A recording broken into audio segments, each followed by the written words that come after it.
Hey everybody, it's Chris and Des Show. I'm Chris. And I'm Des. And we are going to talk to you today about the recommendations that I made the last few videos for Des to try out and see what she thought. They are Central Park, which is on Apple TV+, The Big Flower Fight, which is on Netflix, Never Have I Ever, which is on Netflix, and Sweet Magnolias, which is on Netflix. A lot of stuff all the Netflix ones. That's good.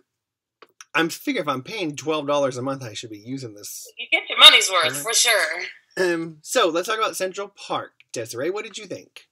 Okay. Central Park falls under the category of cartoons written for adults, right? Like, this show is not written for kids. It's in the vein of The Simpsons. What are some more? Well, it's not as... like Family Guy is another one too, but it's not like as adult. Like Family Guy is like, this is for it's not for little kids. Right, like, no, it's not. The humor level is for adults. It's like a PG-13-ish thing. Absolutely. Right. It is, and quite frankly, I do not like those other cartoons. I don't like cartoons in general that are aimed towards adults. Gotcha. My favorite type of cartoon is a cartoon aimed for a kid that the adults are considered, like, with the adults thought of in mind. Like Pixar does the best. And Disney does really well in general. But for the most part, those cartoons, like, there's a million of them that were written for late night. That are written for late night adults. I don't like any of those cartoons. I don't usually like that brand of humor. This show, however, is great. I love the music. I love the personalities. I like the stories. I think it's really, really good. I think it's just so well done, and you can hear it's because it's Broadway people that they recruited to do this show. So it's just so good. It is so quirky and fun, and the little Central Park guy is so nice, and he just wants to protect his flowers, and it's just so good. I'm for it. I know, that's Leslie Odom Jr. too, Hamilton star, right? Yes. And that's the thing. Yeah, it's just a bunch of Broadway people who got together. Josh Gad got them together. He created the show, and it was like, let's do this. And on the last episode, on the newest episode, Meghan Trainor wrote this song for it, and she's such a fun songwriter. Like her songs are so she's fun. So fun, poppy. And it's gone like taken off, like viral, this song. And so even Josh Gad had posted this thing of like, wow, Meghan Trainor hit it out of the park with this song, this relationship song between the little girl and her boyfriend. And it's like, it's just so cute and great songwriter. Yeah, she's really a great songwriter. Yeah, she is a really great songwriter. Yeah. Central Park, 2 big thumbs up. How many episodes did you watch? Oh, just one. Oh, okay. I only watched one episode of all of these. I didn't want to give anything away. Don't give anything away. That one I will absolutely keep watching and finish up. The next one is The Big Flower Fight, which is in a similar vein as my absolute favorite show of all time, which is The Great British Bake Off. That is my absolute favorite show.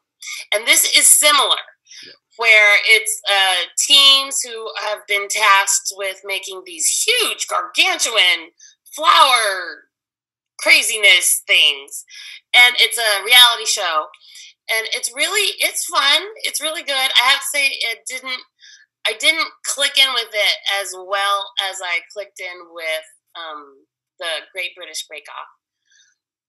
I feel like I'm not even remembering right now. Is it only one big task per episode? Yes, one task per episode. I think that's why. Because in the Great British Bake Off, there's like 3 different tasks. So there's a lot going on. So they have to stretch these tasks, and they delve into like the teams and the personalities and stuff.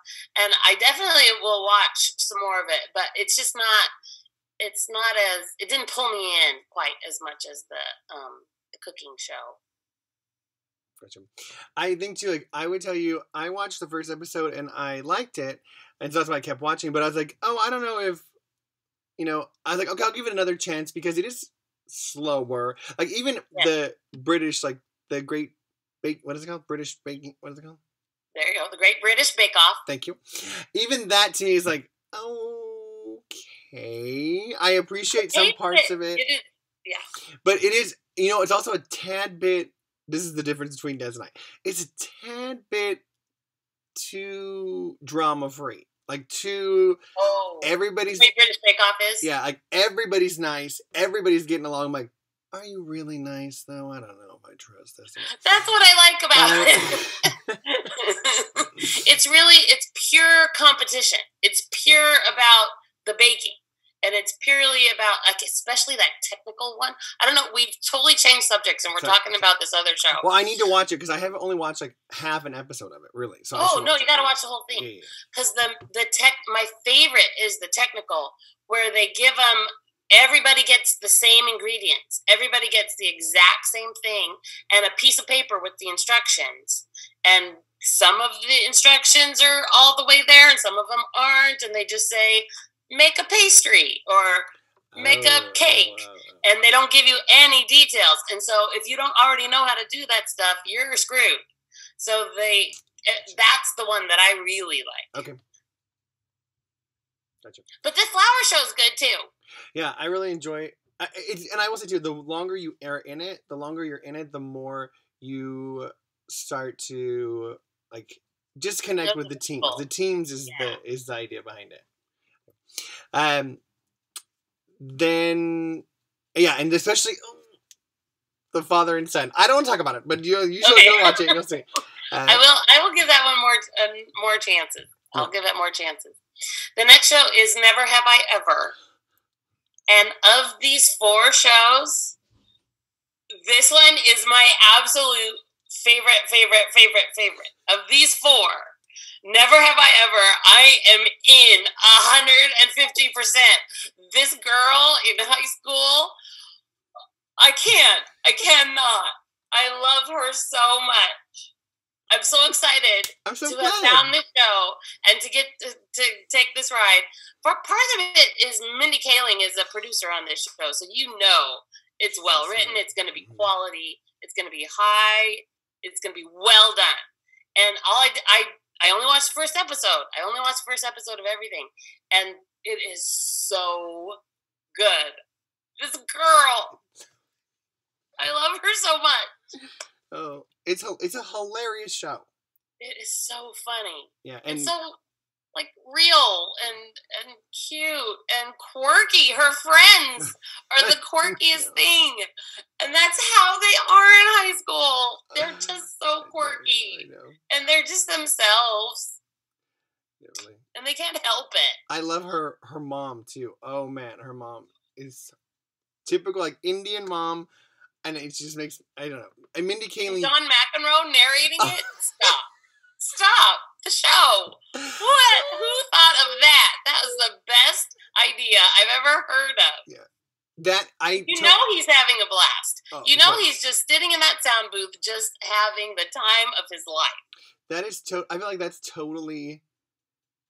is totally Mindy Kaling's idea of like, let's do this show about an Indian girl who should narrate. Oh, John McEnroe, like, yes, an older white guy should narrate this show about this young Indian girl. Because it's just funny. It's just funny to hear that, even just to hear him say like, and self-deprecating for him, like he's making fun of himself and stuff. It's so good. Yeah, it's really so good. I'm so glad you told me about this show, Christopher. It's really good. Okay, and then the last one is Sweet Magnolias, which is has an interesting vibe to it. Like, I turned it on after watching Never Have I Ever. Very different. And it all went, like, it goes right into the drama right away. There's no, like, prep, actually, at all. It's just, you're in it all of a sudden. And it kind of has a Hallmark Channel kind of vibe to it, you know? A Lifetime-y kind of thing. Yeah, Lifetime. Mm-hmm. Yeah, exactly. And so that's kind of the feel. So that part doesn't really connect. the first episode ended on a cliffhanger, so you don't know. Like, I don't know right now. Are they going to do that? Are they going to go and do the spa? Are they going to invest in this house and do it all or not? I'm sure spoiler alert, they do that because that's the kickoff of the whole series. But I probably will give it another chance, but I'm not sure if I'm going to make it through the whole season. Something's going to need to happen for me to stick with it, I think. It's such a, I don't know, there's something so nice about it to me in a weird way. Like, it is a drama-y show, and I don't like Lifetime-y, Hallmarky movies. They're too cheesy for me. But there's something about it, I don't know what it is exactly, that it probably is. Like Heather Headley, that's what it is. It's probably definitely Heather. But I also love Joanna Garcia as well, too. And so she's the one who's getting divorced in it. The main one. Yeah. And so the three friends, I do not like the other friend, really. The whole show, I am barely hanging on to her. Like, should I like her? The cook, the chef lady. I'm like, should I like this lady or should I not like this lady? But I think maybe I like Heather Headley and Joanna Garcia enough to like keep going back. And there's something, I don't know what it is, too. I love acting, and I love the way it's shot. It's beautiful, the show, first of all. It is beautiful. That is true. But Heather Headley has this, like, something about her acting is so relaxed. Like, you sometimes forget she's acting, which is what you're supposed to be doing. And she's so natural and relaxed. Even the conversation she's having, I'm like, I totally think that is how Heather Headley has conversations with people. Like, that she's just sitting there talking about whatever. And she gets to be, I feel like she gets to be the one that's just always nice. Like, she's always nice. Everybody likes her. She's having these conversations, even like with these people who don't want to sell their whatever. And then at the end, they're like, we're going to make you a milkshake. And she's like, oh, I love milkshakes. And I'm like, gee, this is totally Heather Headley. I feel like her life. And because it's in the South, and because, well, mostly just because it's in the South, in South Carolina, I feel like there's an openness to religion on it. Like, they go to church every Sunday. Absolutely. They talk about Jesus, and which is like, oh wow.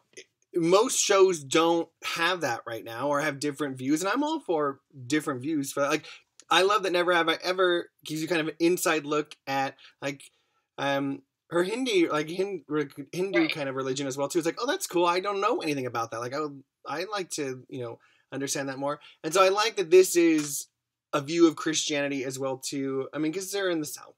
That isn't like, they're not hateful or judgmental or anything. It's like it's Heather Headley. She's nice to everybody, and she loves Jesus, and then that's what she is. So I like that aspect, I think, too, of it as well. For sure. No. And they bring it in really smoothly, and just like, it's just part of the community that they're in. Right. And I can totally vibe on all that. There was just the part, I think it was like a scene with just the teenagers or something. And it was just, the dialogue was so forced. And I'm like, oh, you guys, you got to raise the writing a little bit. You got to up our game just a click or two to keep it smooth and keep it going. It just felt forced. And I feel like, as the show goes on. Yeah, it probably does. It gets a little smoother, especially because it just really starts to, the teenagers are a part of it, and I love her sons. She has two sons, and then a little girl, Joanna Garcia, it is. And I love the middle son. He's such a nice boy. Yeah. And they're going through this divorce, and so it's good. It's good drama. It has all the potential for good drama, and I'm sure that they kind of find a better rhythm. I'm sure they do. But that first episode is a little bit. Yeah, no, they're a type. Yeah. I say keep watching, because I think you'll get into, and it's another show you can just relax and watch. There's nothing too serious going on around here. For sure. Yeah. But good shows. All four are good shows. Different levels. Very different. Good shows. Yeah, completely different shows. Okay, good. So, yeah, I think that's great. I think all of those shows, the four that you had me watch and the four that I had you watch, I think that we're doing all right. I think we're doing a good job. Yeah, way to go. Everybody give them a chance. That's right. Okay, so that's what we think. Let us know what you think about Central Park, The Big Flower Fight, Never Have I Ever, and Sweet Magnolias. And again, if you have any recommendations for us, put it down below. We'll watch anything. We'll watch. Okay, bye. Bye.